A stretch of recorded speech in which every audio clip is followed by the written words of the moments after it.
Universitario Interamericano del Pacífico, Universidad CEUNI, Campus Tapachula. Teoría de la comunicación 1. El término información suele ser confundido con el de comunicación, aclarando que estos conceptos son muy diferentes. La información es el conjunto de datos que se quiere dar a conocer. Por otro lado, la comunicación transmite dicha información. Ahí es donde se produce la duda o la confusión de ambos términos.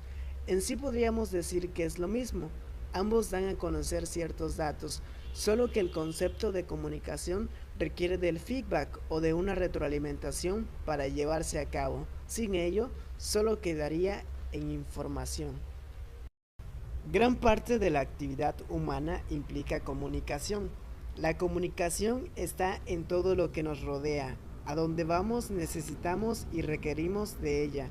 En la casa con la familia, en la escuela con compañeros y profesores, en el trabajo tenemos la comunicación organizacional, nos comunicamos con los demás para mantener relaciones sociales, culturales y profesionales. En el estudio de la comunicación no podemos decir que esta es autónoma. El porqué de esto es simple. La comunicación necesita de diversas disciplinas que dan origen y aportan en el estudio de la comunicación.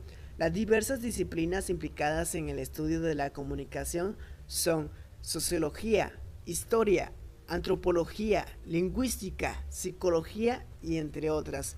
La sociología estudia el efecto en el público, las interrelaciones comunicativas del individuo en sociedad. Historia es la evolución y etapas de la comunicación. Antropología, conocimientos de los mecanismos del hombre. Lingüística, aplicación de los significados y del lenguaje. Psicología, estudia la conducta y los fenómenos mentales subyacentes de cada individuo. En la comunicación se encuentran diferentes formas, tipos y niveles de comunicación. En formas está la comunicación verbal y la no verbal. La comunicación verbal se transmite de forma oral o escrita, como cuando hablamos o mantenemos una conversación con una persona, o simplemente usar el medio escrito para comunicarnos.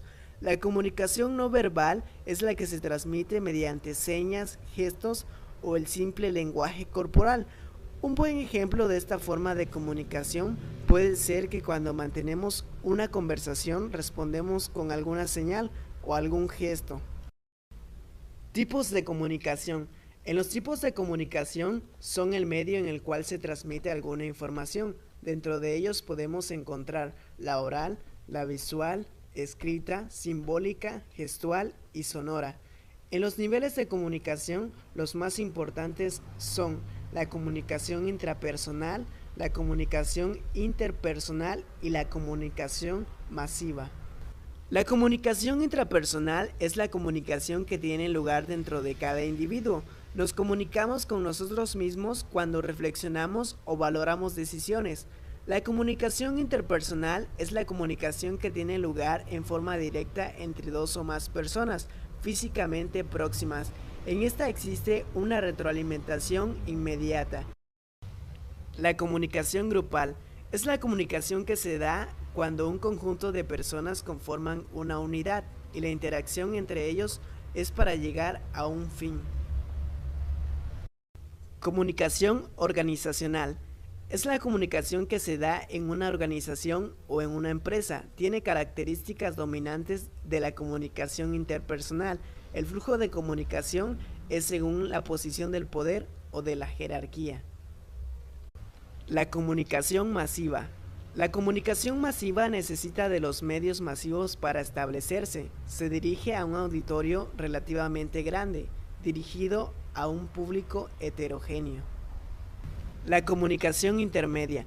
La comunicación intermedia es la que se sitúa entre la comunicación interpersonal y la masiva. Esta se distingue por la presencia de un instrumento técnico, como un teléfono. El proceso comunicativo. El proceso comunicativo es el ciclo en el cual se lleva a cabo la comunicación. Dicho ciclo se compone de varios elementos. Estos son los siguientes: emisor, código, codificador, mensaje, decodificador, receptor, concepto, canal y la retroalimentación para que se cierre el ciclo de la comunicación. El ruido puede presentarse en cualquiera de los elementos, pero principalmente en el mensaje, que es el que se distorsiona.